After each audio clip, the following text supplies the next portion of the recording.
Sí, ahora vamos a dar paso a la sesión inaugural que no habíamos pedido, que por fin tenemos la conexión. Nos va a hablar de los aspectos que influyen en la salud emocional de las personas con VIH. Tenemos, como nos ha dicho antes Jancho, a don José Luis Bimbera Pedrola. ¿Vale?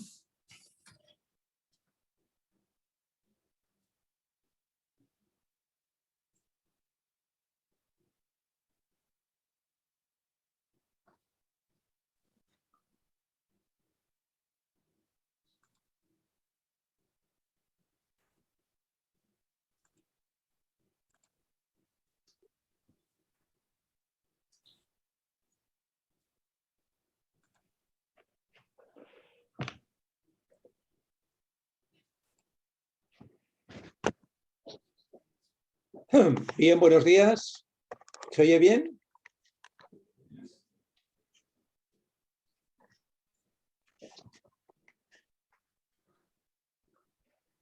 ¿Se oye?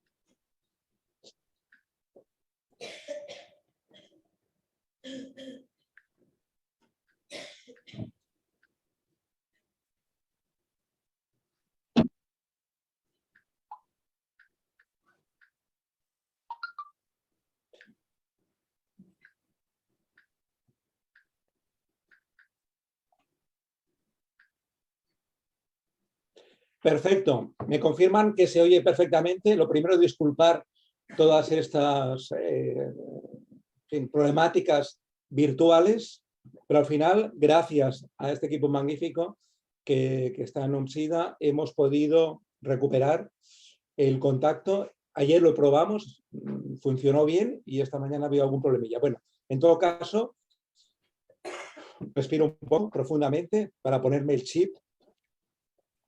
Gracias por estar aquí, los que estáis aquí presencialmente en Zaragoza. Gracias a los organizadores y organizadoras por haberme invitado. Es un placer estar compartiendo una vez más, un año más con vosotros, una sesión como esta que hacéis. Voy a intentar ya compartir pantalla para ir comentando. No puedo comenzar a compartir pantalla mientras el otro participante está compartiendo. ¿Esto qué significa, Carmen? No me deja compartir pantalla ahora.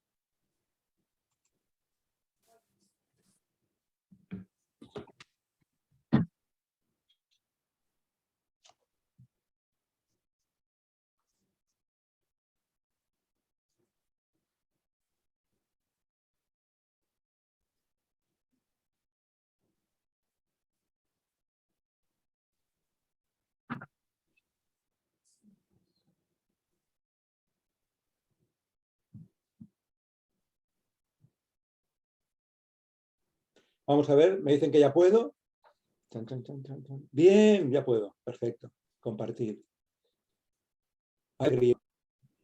Vamos a ver si ahora lo veáis bien. Ya estoy un poquito en la incertidumbre, pero parte de la vida también, ¿no? Gestionar la incertidumbre. Vean, voy a poner el móvil en silencio a ver si hay alguna... Bien, a lo que vamos.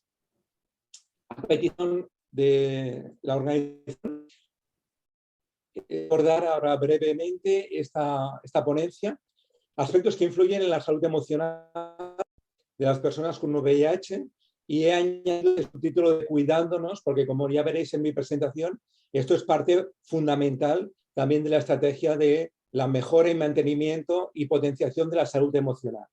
Me gusta poner, por eso lo subrayo aquí, en mi perfil lo de psicólogo salubrista. Sé que en la sala y conectados hay muchos psicólogos y psicólogas, y reivindico, especial, ya lo reivindicaba de antes, pero después del desbarajuste comportamental que ha habido y el papel, digamos, tan poco visibilizado de lo que tiene que ver con los expertos en comportamientos, como son los psicólogos salubristas, ¿no? Pues lo reivindico ahora como un elemento clave que necesita este país. Psicólogo salubrista, doctor en psicología y, bueno, para cualquier otra cosa, información, materiales, ya lo iré comentando también a lo largo de la ponencia, en cualquier buscador ponéis Vimbela, sale el blog y ahí tenéis cantidad de libros, materiales a vuestra entera disposición.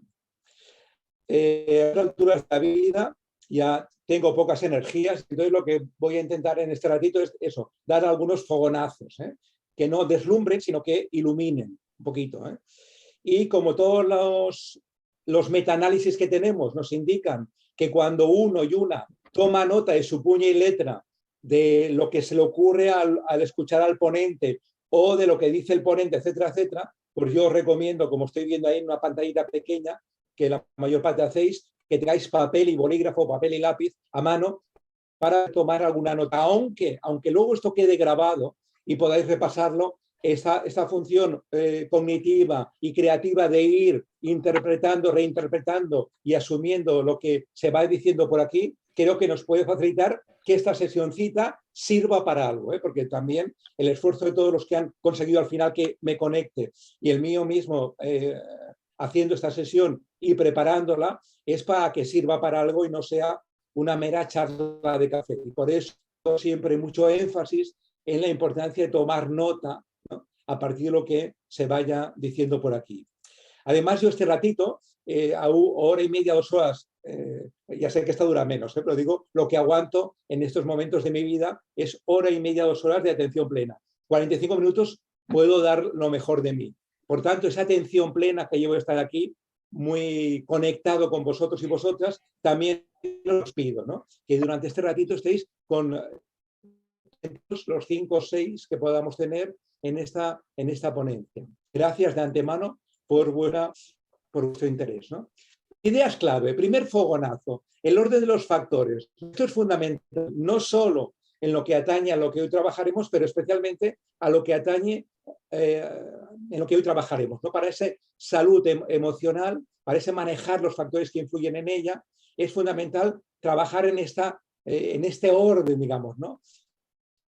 Muy bien en los aviones, recordar, ¿no? En caso de despresurización, antes de atender al de al lado, póngase usted la mascarilla. Por lo tanto, el yo conmigo es fundamental, ¿no? Y lo que sintéticamente sería la comunicación intrapersonal. Pensamientos, lo que yo me digo a mí mismo, todo el ámbito cognitivo, etcétera, etcétera. Yo conmigo, ¿no? Y siempre hago este gesto de autocuidado porque tiene que ver con el con, ¿no? Aquí me gusta el conmigo, no yo contra mí, como culturalmente a veces parece que ejerzamos, ¿no? Nosotros como nuestros, ya sé que lo hemos aprendido, que hemos la cultura judio-cristiana, la culpa, el pecado, pero a estas alturas ya con toda la evidencia científica que hay, ya no hay excusa para asumir el mando. Ahora entraré en esto, que es asumir el mando.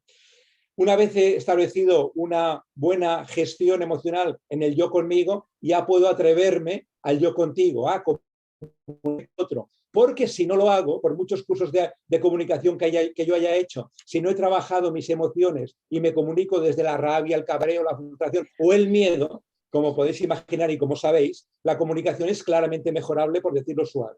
Y luego ya llegamos a esa maravilla, ¿no?, a ese séptimo cielo que es el nosotros y nosotras, que es cuando entramos en la negociación, ¿no?, que he intentado simplificar con lo que sería la pregunta clave fundamental, ¿no?, el qué podemos hacer para de aquí empezamos a negociar los cambios, las mejoras que queramos hacer. Este orden es clave, ¿no? Y es clave en todos los ámbitos de la vida, ¿no? Ya decían todos los sabios que el cambio que quieres en el mundo, por favor, empiézalo por ti. La revolución que queremos en el mundo, llámale emocional, llámale la que queráis, de valores, de principios éticos, ¿no? Hay que empezarla por uno mismo. Por lo tanto, este orden, yo casi con esto, si esto queda y aquí, no voy a acabar, pero me refiero que esto es fundamental, porque si no a veces estamos en mucho bla, bla, bla, no acción. De todas las cosas, dimensiones de las cuales yo podría hablar, como que he ejercido en doctor en psicología, saludista, etcétera, etcétera, al final la que, pasando esta mañana lo que os iba a comentar, al final yo creo que lo que más ha empapado lo que os estoy diciendo es que desde el 2009 soy paciente con dolor crónico y eso me ha ayudado a mejorar enormemente el resto de dimensiones, ¿no? Cuando ves el toro también desde la otra parte de la barrera, Y cuando ejerces como salubrista, como profesor, como etcétera, etcétera, y además como paciente activo, lo de activo es fundamental, por eso digo lo de ejercer, no una actitud pasiva de paciente, no, una actitud activa de paciente activo para gestionar y para mejorar y para convivir felizmente, saludablemente con ese dolor crónico. Bien, el gran Carlos Boyero ya nos dijo hace unos cuantos años que la técnica sin alma, sirve de poco. Y cuando hablamos de alma, ¿de qué hablamos? Pues el señor Anatole Broyard, del cual os recomiendo apasionadamente este libro con título tan maravilloso, Ebrio de enfermedad, estaba en un hospital de Nueva York. Él era redactor jefe del New York Times, un tío muy lúcido, muy sabio, y estaba allí por un tema de cáncer que ya le llevó a la muerte, no salió del hospital. Y en esa estancia en el hospital, en ese hospital tan big de Nueva York, pues hacía algunas reflexiones, como esta que he sacado de este libro, ¿no? Me conformaría con que, habla del médico, con que el médico rumiase mi situación durante 5 minutos, 5, con que me concediera todo su ser, lo que hablábamos ahora de entrega en cuerpo y alma, atención plena, durante una sola vez, con que estuviera unido durante un momento, con que examinase mi alma más de mi carne, ¿no? Dice carne, no es que hayan traducido mal y hable de cuerpo, no, porque él muchas veces allí en ese hospital tan VIP y tan importante de Nueva York se siente muchas veces tratado como un trozo de carne. Por tanto, este concepto de alma que ahora vamos a entrar, ¿no? ¿De qué hablamos cuando hablamos del alma? Eso tan importante, es intangible, fundamental a la hora de gestionar las emociones propias y ajenas.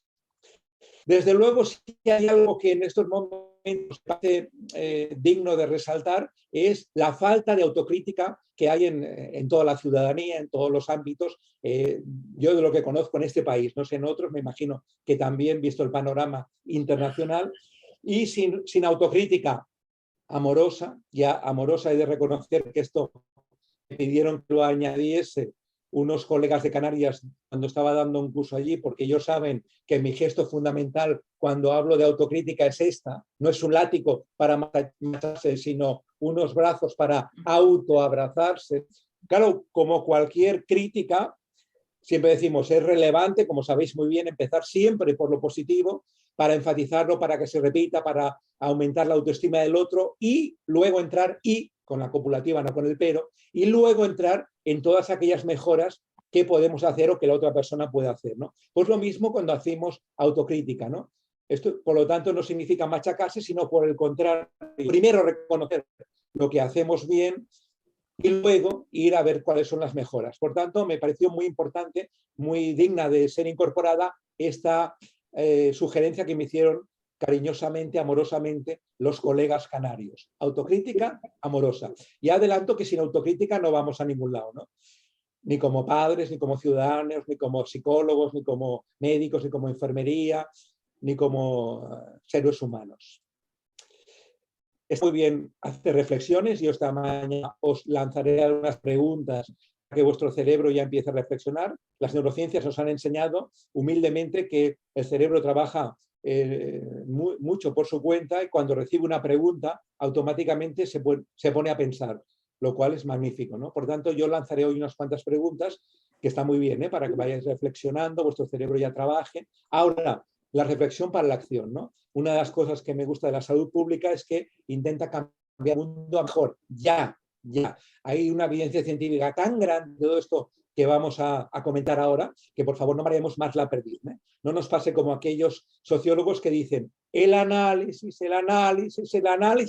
hasta la parálisis, ¿no? Eso ocurre muchas veces, la excusa, ya sé que no es la vuestra, ¿no? Pero de otros y otras, ¿no? Para no intervenir, para no pringarse en el barro, para no actuar, es estar reflexionando, ¿no? Hasta la parálisis.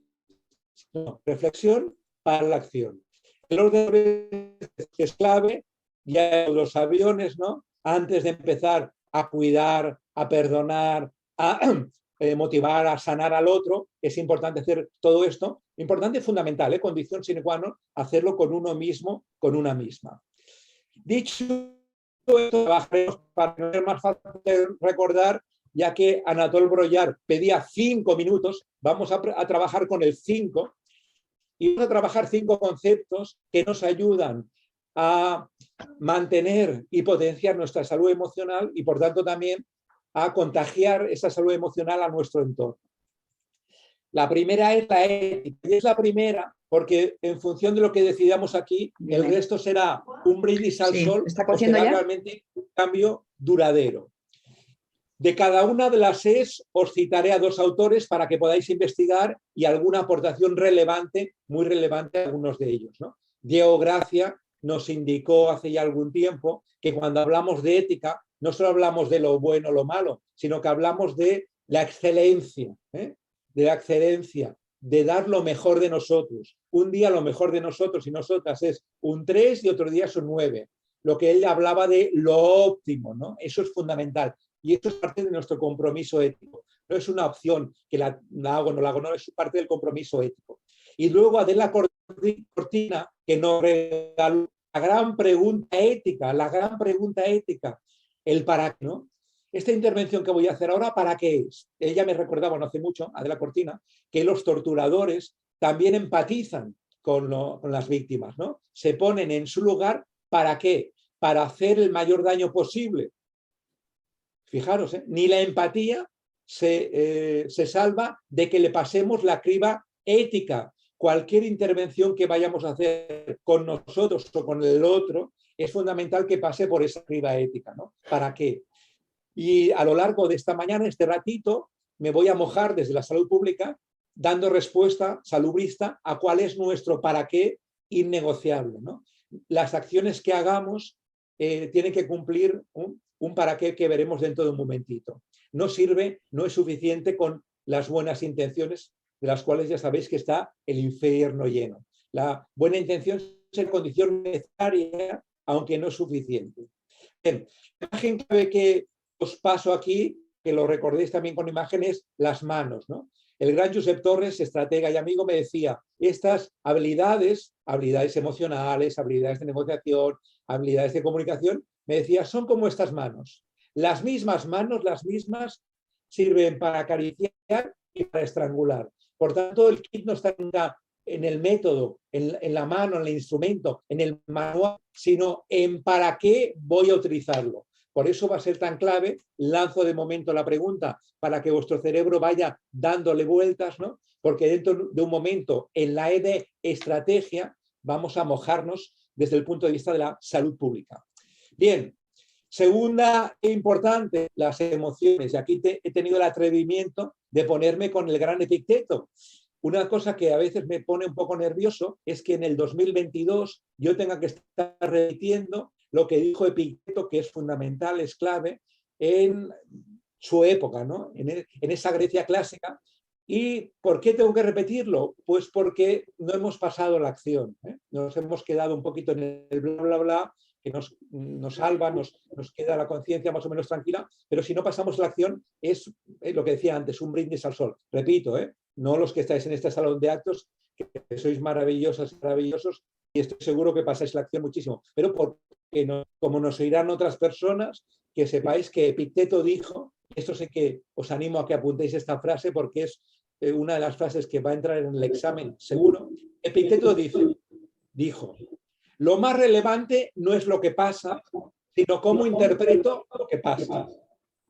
A lo que yo humildemente simplemente añado, para que no nos podamos escabullir, para que no podamos escurrir el bulto y nos tengamos que comprometer y mojar, pongo el pronombre personal.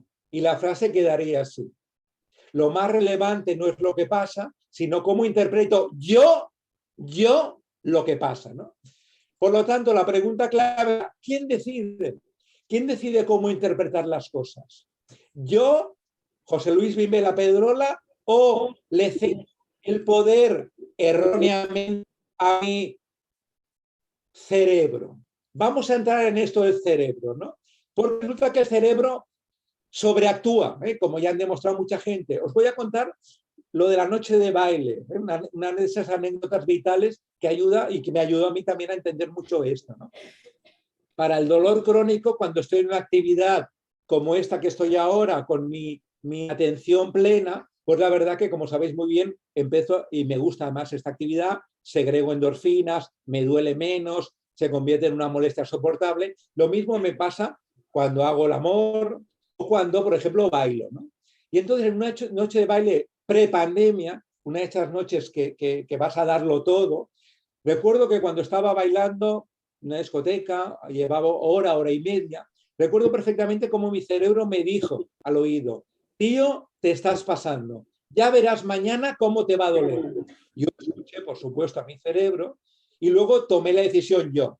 Yo tomé la decisión y decidí, asumiendo las consecuencias que hubiese, asumí las consecuencias de seguir bailando, decidí seguir bailando. Pregunta clave: ¿al día siguiente me dolía más de lo habitual? Respuesta: no, en absoluto. Menos, quizá porque aún había restos de endorfinas por allí haciendo su maravilloso trabajo.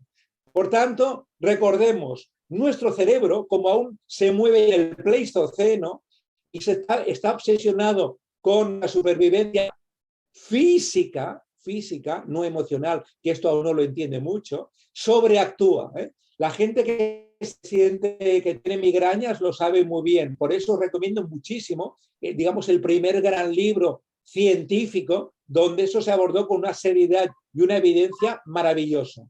El libro magnífico de Coechea, Migraña, una pesadilla cerebral, donde se pone de manifiesto, donde se demuestra lo mucho que sobreactúa nuestro cerebro. Por tanto, no le cedamos el poder, gestionemos con él, negociemos con él. Además, recientemente, en el 94, que aún es reciente porque en este país dices esto y aún te miran raro, nuestro cerebro, como sabéis muy bien, se hace un lío con el no.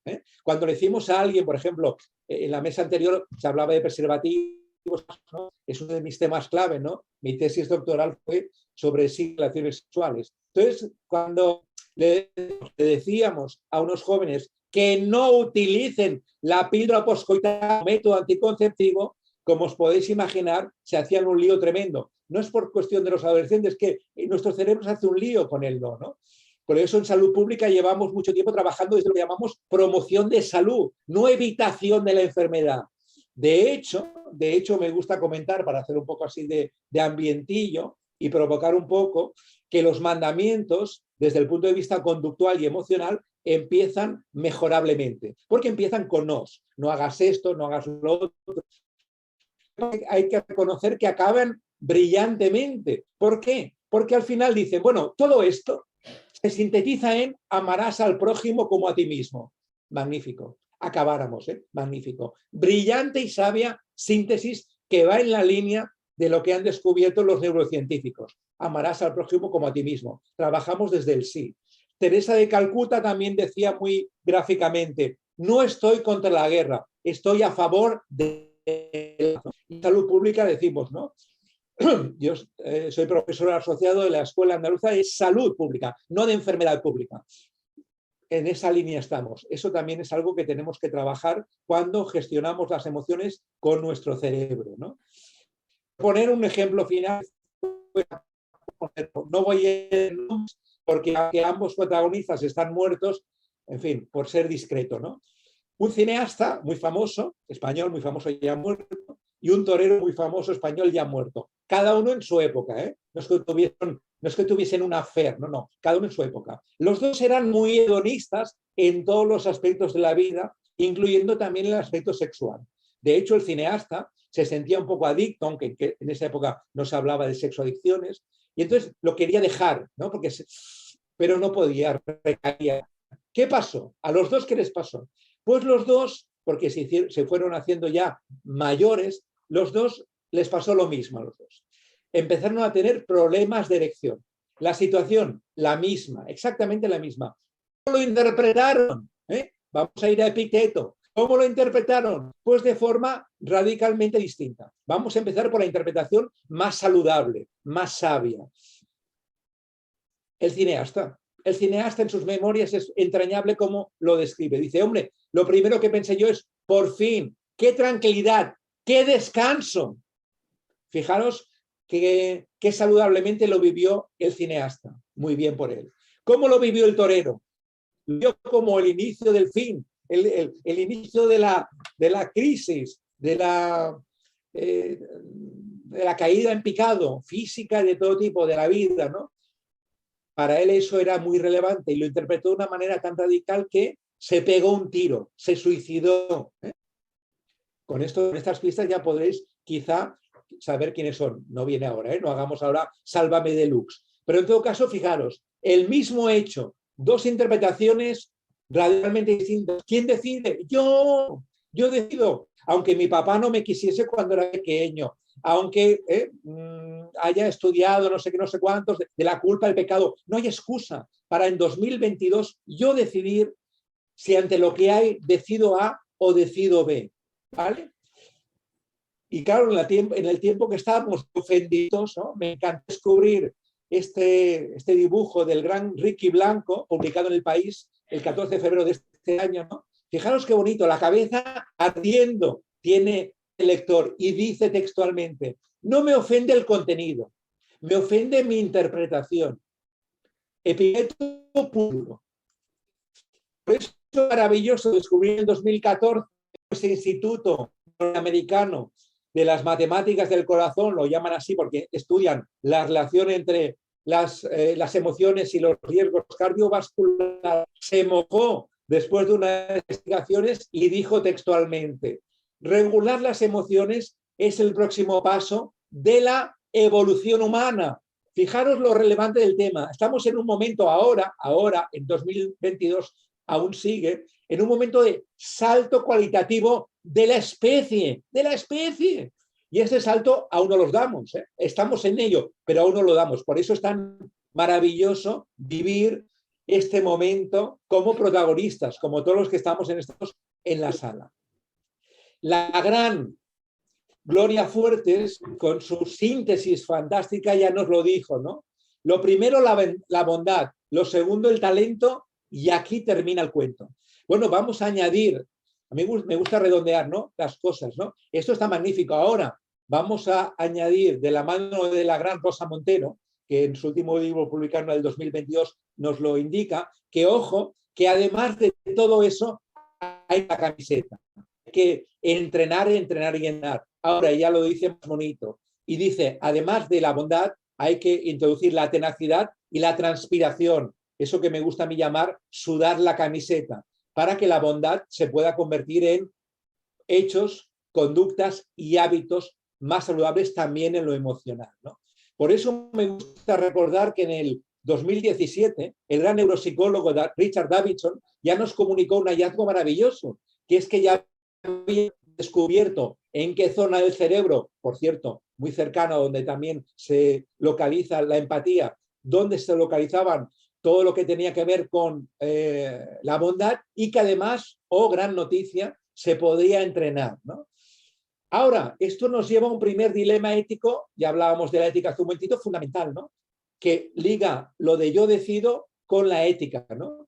Yo decido qué entrenar. Si decido entrenar bondad y a base de entrenar una conducta esporádica se va a convertir en un hábito bondadoso conmigo y con el entorno, sea el entorno mi hijo, el paciente, el ciudadano, mi pareja, mi padre, o bien, por el contrario, como estoy viendo sobre todo en redes sociales, yo decido entrenar agresión, insulto, maldad, ¿no? Claro, si yo entreno todo esto por redes sociales, en 2 semanas me he sacado un máster y lo he convertido en un hábito y lo generalizo, por supuesto, luego fuera de las redes sociales, en la vida real, ¿no? A lo que voy, la decisión ética fundamental es qué decido entrenar. Ese bulto no lo podemos escurrir, lo decido yo, ¿eh? No mi cerebro, yo, José Luis Vimbela Pedrola. Me gustó mucho descubrir de la mano de una colega psicooncóloga que trabaja en Barcelona, Ainhoa Videgaí, que es una persona que acompaña a pacientes en los últimos momentos, en los últimos días de su vida, y ese acompañamiento implica preguntas maravillosas como ¿cómo que te recordaran?, ¿no? Me sorprendió gratamente que cuando explicó esto me dijo que el 100% de personas a los cuales ella acompaña le respondían con adjetivos, con epítetos positivos, ¿no? Buena persona, entregada, buen patrón, comprometida, generosa, altruista. Y a mí, os lo confieso, me salió del alma en aquel momento que estaba una vez más con el género humano, y era ya antes de la pandemia, pues le pregunté, Ainhoa, y no hay nadie que te digan, a mí lo que me encantaría es que me recordasen como un tío malvado, como un cabrón, permitidme la expresión. Y me dijo, no, ninguno. Digo, gracias Ainhoa, porque me has devuelto la confianza en el género humano, ¿no? Confirmas lo que yo intuía, que es que el género humano aspiramos a la bondad. Queremos ser recordados, ¿no? Lo que pasa que, como decía Vargas Llosa, ¿no? Él decía, ¿en qué momento se jodió Perú? Pues nosotros podríamos aplicarlo, ¿no? ¿En qué momento se jodió lo nuestro? Es muy importante tener claro esto. Los seres humanos, incluso los que ahora, lo que llamaba un colega, los equivocados, ¿no? Aún ejercen cierta maldad, maltrato, que están equivocados, decía él, ¿no? Pues hay que recordarles que cuando estén a punto de morir, van a intentar dejar un buen recuerdo. ¿Para qué? Para que hagan ya prevención, ¿no? Y no dejen daños colaterales. Es una buena noticia saber que el ser humano aspiramos a la bondad. Vamos a trabajarlo, ¿no? Bien, en ese sentido también me gusta recordar la pregunta de que la mayoría dicen de no haber hecho lo que yo quería, de haber hecho lo que quería mi pareja, mis padres, los vecinos, los amigos, ¿no? El sistema, etcétera, etcétera, etcétera. Qué pena, ¿no? Por eso siempre me gusta que en los crucigramas de los domingos, que es cuando yo aprovecho para hacer algún crucigrama para mantener mi mente un poquito activa, pues me gusta que siga apareciendo este verbo, ¿no? Atreverse, osar. Maravilloso. Os animo a que seáis atrevidas y osadas para que no nos pase. Recordar que ya José Ovejero nos lo dice y que ya el gran Punset nos lo dijo hace muchos años cuando nos recordó que tuvo el atrevimiento de definir qué era felicidad y dijo, la felicidad es la ausencia de miedo. Es verdad, el miedo saca lo peor de nosotros. Cuando aquí vino el ébola y nosotros ingimos el ébola, ¿no? Y la que montamos con el miedo, publiqué una idea que podéis bajaros, pongo el título para que podéis bajaros la editorial gratuitamente, la podéis disfrutar, son 2 hojitas, las editoriales afortunadamente son siempre muy sintéticas, ¿no? Como el miedo, que era más contagioso que el ébola y también que la COVID, por cierto, se había instalado en nuestras vidas, ¿no? Para que reflexionemos un poco sobre a quién beneficia tanto miedo, que desde luego no es a la buena gente. Bien, tercera E, la E de empatía, no es un error de empatía, no, empatía, que es un tipo de empatía que ahora veremos, ¿no? Lo dedico esta E a una alumna anónima que hace años me puso en crisis porque me preguntó en medio de la clase presencial, me preguntó qué era la empatía, cuando yo estaba hablando de la empatía, y le tuve que decir, tomo nota y mañana te respondo porque no tengo ni idea. Ese día, después de clase, ni comí, me fui rápidamente a investigar en el mundo mundial qué era la empatía y descubrí que en España solamente mi queridísimo José Carlos Bermejo, del Centro de Humanización de la Salud de Tres Cantos en Madrid, había publicado algo, literatura gris, hablando de la empatía, y que no nace en español, sí, en el mundo anglosajón. Me quedé tranquilo también porque de alguna manera la empatía tenía que ver con un concepto clave que ya trabajábamos en aquel momento, ya os diré cómo la traducíamos, que es la distancia, ¿no? ¿Qué clave es mantener una distancia terapéutica, ¿no? Ni distanciarme del otro, cuando yo le digo una frase del tipo, Antonio, te entiendo, que como sabéis no engancha ni es empática, es un brindis al sol que produce distancia y desde luego no empatía, ni tampoco al otro extremo cuando yo me paso de empatía, la empatía de sobreimplicación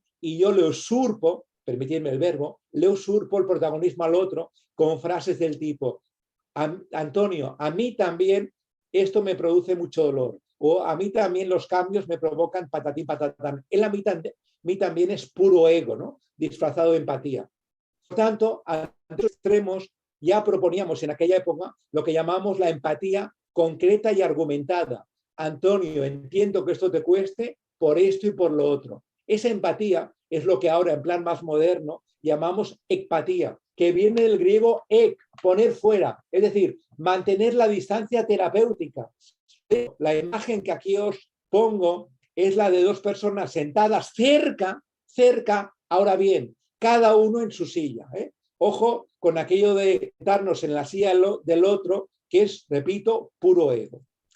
Bien, recordar que cuando hablamos de empatía o de comunicación siempre es mucho más importante la música que la letra, es decir, lo no verbal que lo verbal, cómo lo digo, en qué condiciones lo digo, con qué distancia, cómo me siento, etcétera, etcétera, que lo que digo textualmente, las letras, ¿no? Por eso os pongo aquí el símbolo del silencio, porque el silencio es parte importante, fundamental de la gestión emocional, conmigo y con el otro.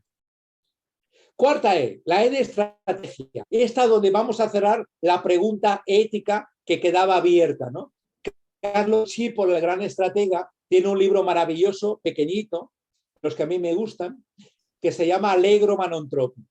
Y en España, José Antonio Marina nos lo ha dicho muy bien. Cuando decía, hay una suma clave, decía Marina en su libro La inteligencia fracasada. Mi bienestar y su bienestar es la suma que me aporta a mí la felicidad.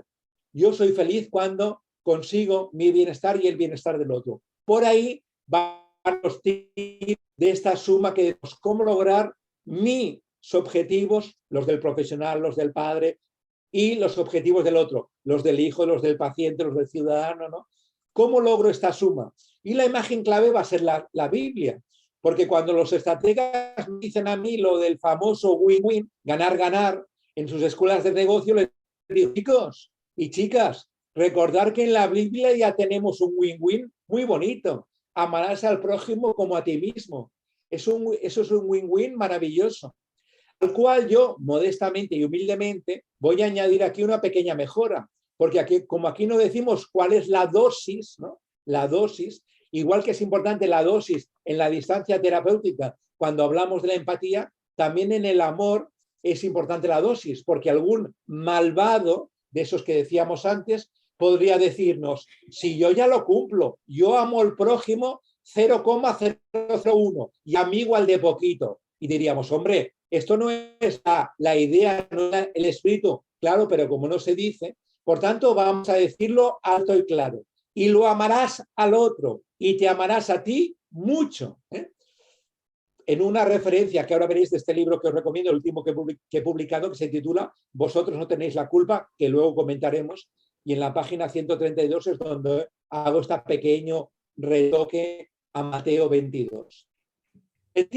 Ya podemos redondear la pregunta que nos hacíamos en la E de ética, fundamental para gestionar la emoción, porque cuando la ética chirría, yo me siento mal conmigo mismo y con el entorno y las emociones se disparan, las más poco favorables a una gestión emocional saludable, ¿no? Las más bloqueantes como el miedo y otras. ¿Cuál es el para qué ético? Innegociable. Esto lo digo con innegociable, innegociable, innegociable. Mi bienestar y el bienestar del otro.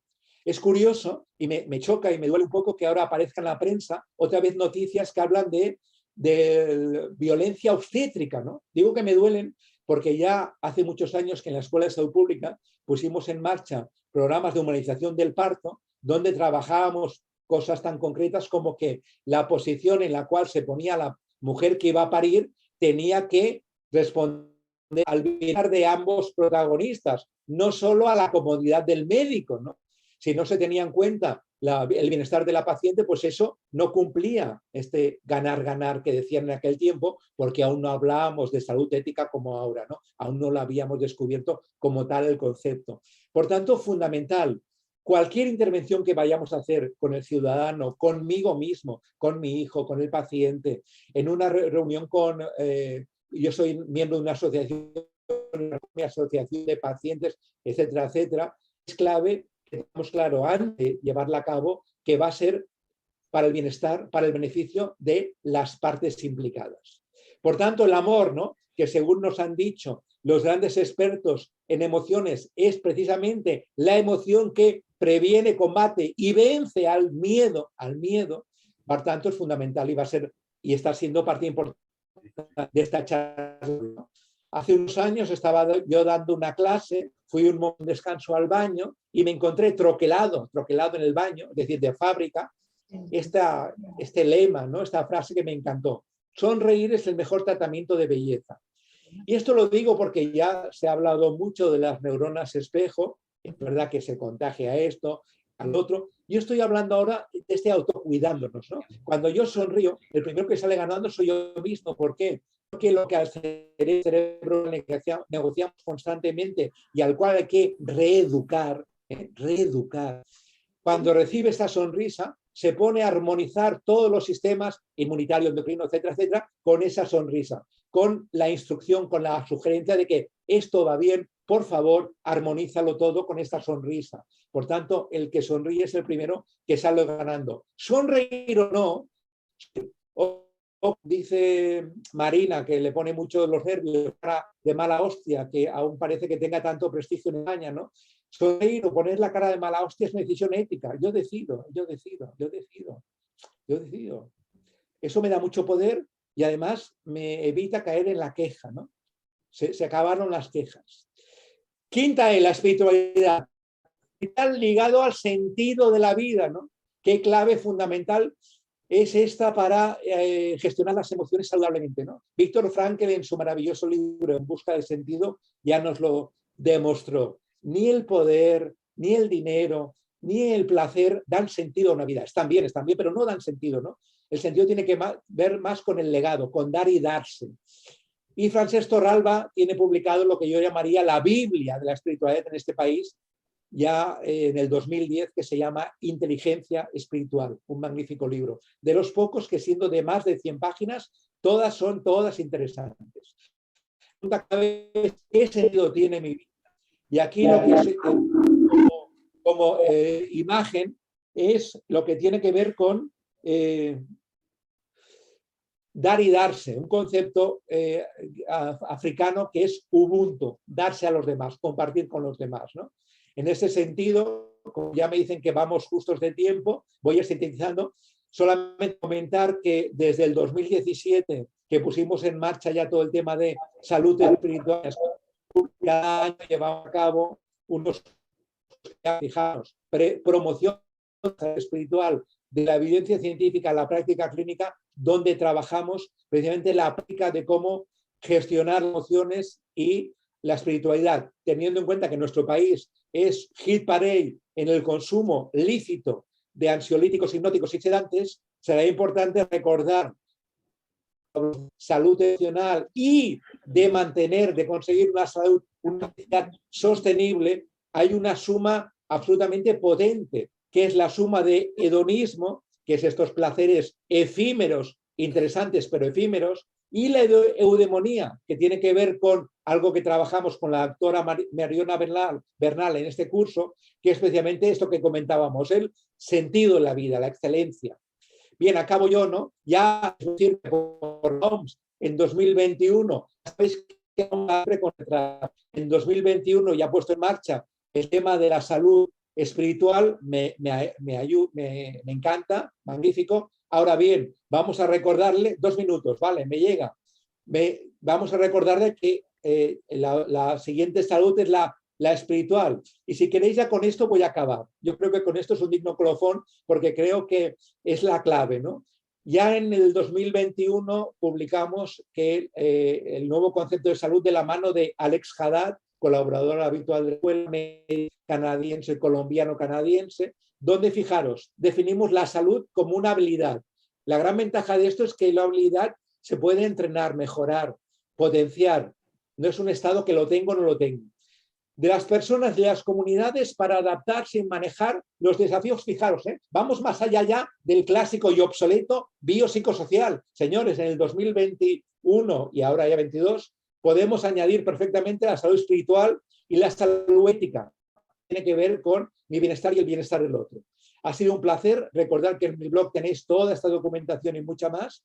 Y os espero el 11 del 11 del 22, donde vamos a celebrar, acabo con esta foto, vamos a celebrar la tercera jornada de prevención del suicidio, que este año además lo vamos a dedicar a jóvenes y adolescentes, una jornada que va a ser virtual y gratuita. En la página web de la Escuela Andaluza de Salud Pública encontréis el enlace que da derecho no solamente a verlo en directo ese día, 11 del 11, sino también luego a poder prevenir, estaba pensando ya en la prevención, a poder visualizar luego la grabación porque se va a grabar toda la jornada. Ha sido un placer y perdonad, por favor, de todo corazón, perdón por las disfunciones virtuales que hemos tenido. Gracias.